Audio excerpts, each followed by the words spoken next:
Hello there. We all been through job interviews in our life and faced one really irritating question.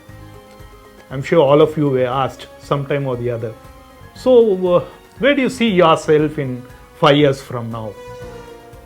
Now, most of us go prepared with an answer to this question when we go for an interview. Although we roll our eyes internally at this question, we go ahead and say things like, I want to take over your company, I want to become a CEO, or I want to be the country head. Well, these are positions. Or if you want to be a CEO, you join a two-man firm and you'll be a CEO this evening. That's not an issue. It's possible today. There are startups who are doing really exciting work and you can become a CEO in no time in smaller companies. We don't want to talk about that. We want to talk about being honest to yourself. Do you know where you're going to be in a few years from now? Do you have a roadmap? Remember, the map is not the territory. We need a territory that we need to conquer. The map is always negotiable because there are many ways to reach, acquire, and own the territory. What's the territory we seek for ourselves? Now, this is a question which is posed as a dilemma to most people. And I always start with the famous quote that we have heard many times because it comes from one of the most well-known books of our times, Alice in Wonderland, where the Cheshire Cat asks Alice, if you don't know where you're going, how will you get there?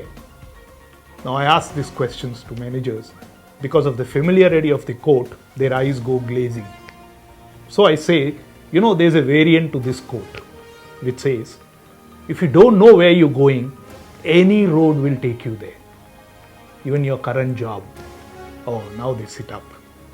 But the one I heard and that made a maximum impact on me is from a very unlikely source. This is from Dennis the Menace.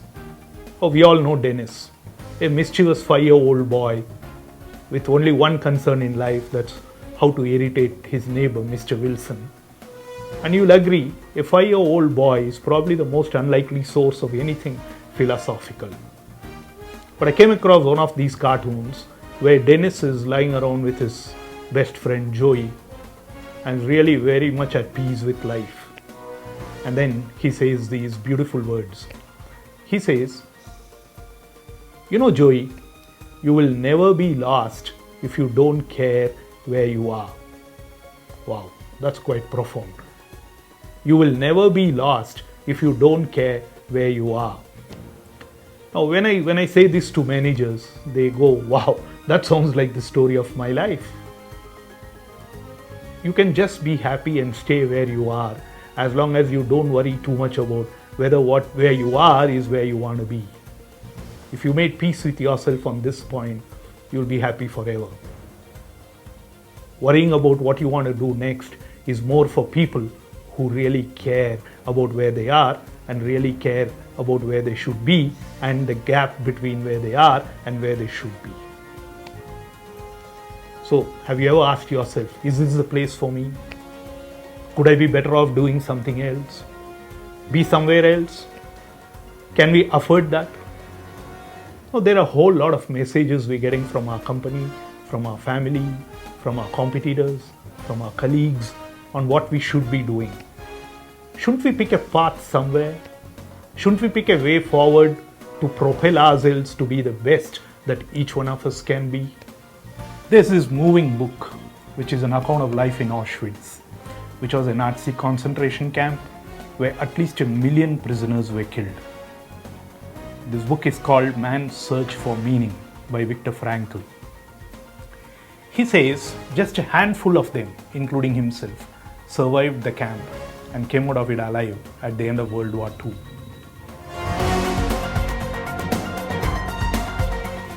And he gives a very interesting reason for this. He says when he looked at all the survivors from the camp, where over 1 million people were put to death and just a handful of them survived, there was just one thing common among all the survivors. He says all the survivors had something significant yet to do in life.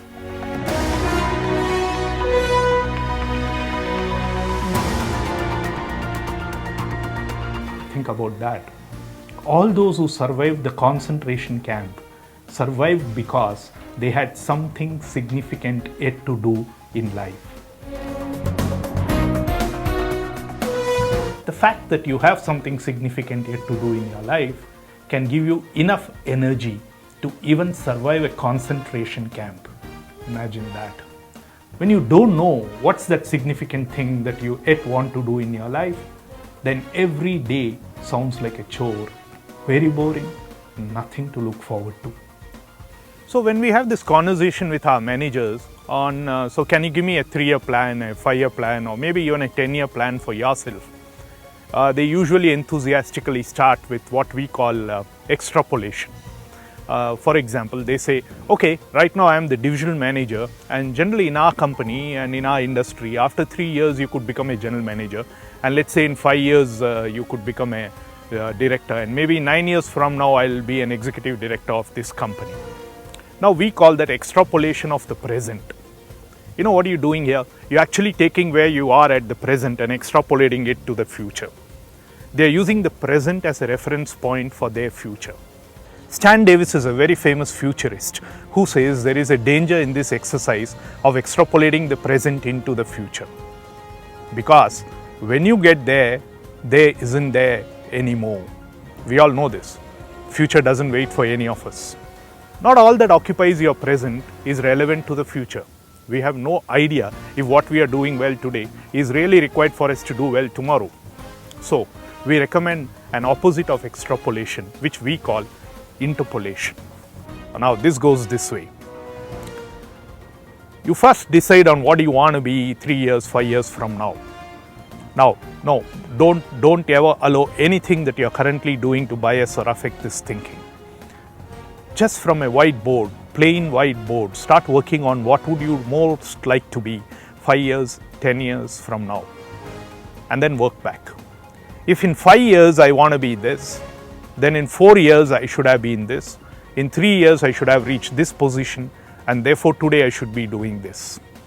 Here, we're using the future as a reference point to decide what we should be doing in the present. Steven Spielberg, who's made his own series of movies on Back to the Future, calls this folding back the future into the present. I like that, that's a good phrase. When you fold back the future into the present, you are unlikely to miss the future, as opposed to when you extrapolate the present into the future and you may hit nothing. So, how does this go?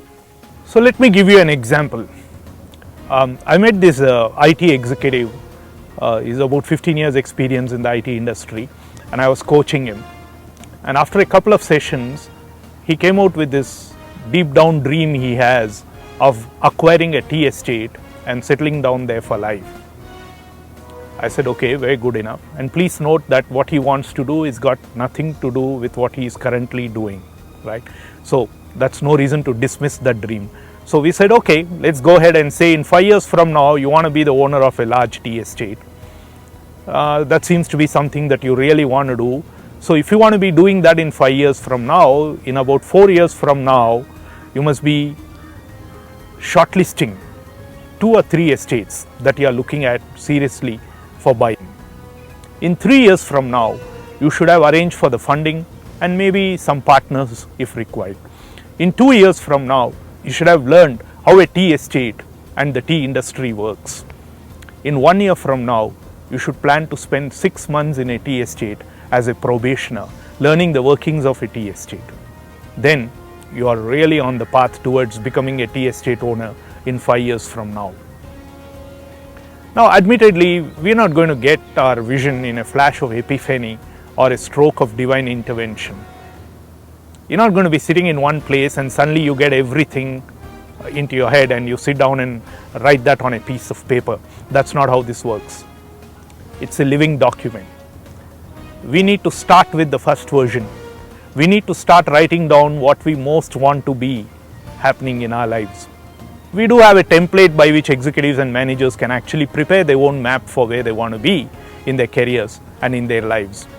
We prepared this template because a number of managers have asked us for help on how do we get started with this exercise.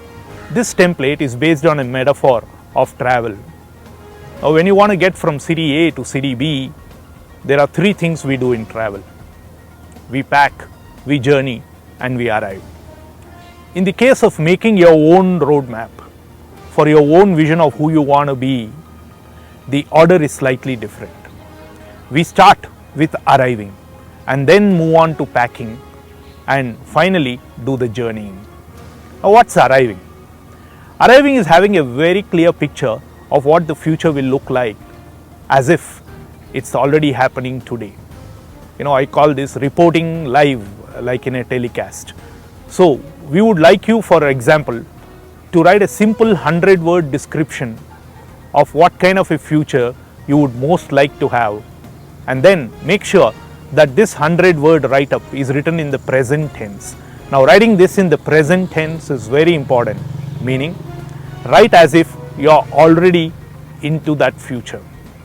Now, in order to get to that future, we need to pack a few qualities that we have developed, a few competencies that we have gained in the jobs that we have held and the experience that we have got thus far. Please note that there will be qualities and experience that you don't want to take forward. So, packing also means unpacking, giving away certain things that you don't want to be taking into your future, but keeping those valuable qualities of yours that you want to be taking into the future. Now, that's packing. That's the second step. And then the last and final step, which is journeying, where you actually draw the milestones of this journey towards the future. In the tea estate example, when we talked about what you will do at the end of 5 years, 4 years, 3 years, that's what we call milestones. Try this.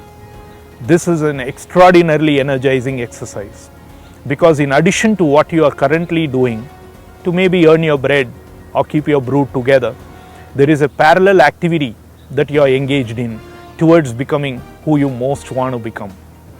We have reviewed a number of arriving statements by a lot of managers and executives who we have coached. And I can tell you, very unfortunately, most of the arriving statements are to do with organizational positions that they want to get or goals that they want to achieve professionally. Remember, personal goals drive professional goals. Life goals determine career goals, not the other way around. Clarity on mere professional career goals will not take you far. These are outcomes. We really are looking for arriving statements which are to do with things that will give you a maximum joy as a person, things that you always wanted to do but never found the time or the resources to go do. In psychoanalysis, this process is called logotherapy. As you know, the word logo means picture. So when you actually have pictured something in your mind, when you see it vividly in your mind, you will find that that's exactly what comes to pass. Yogi Berra, who is one of the greatest baseball coaches in the history of the game, says the game is not played in the diamond, a diamond being the name given to the baseball ground. The game is not played in the diamond, he says. The game is played in the fertile area between the two ears of the player. If you have visualized something and visualized it vividly, that's exactly what comes to pass. Admittedly, the first time you write your arriving statement, it won't be as detailed, it won't be as clear as you like it to be. So what do? Write it as it comes, sleep over it, give it 2-3 weeks, look at it again, make a few corrections.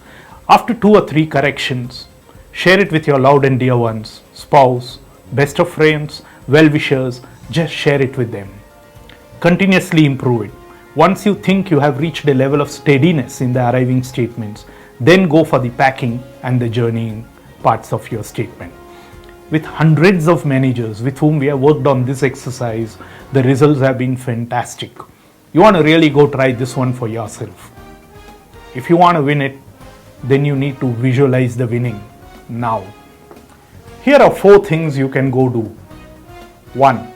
The plan for your future is a living document. Keep improving it periodically. Start now. 2. Learn to play with alternate futures for yourself. 3. Get your future to dictate your present, never the other way around. And number 4, share your future vision with friends, spouse, well-wishers, recruit them as cheerleaders for your progress.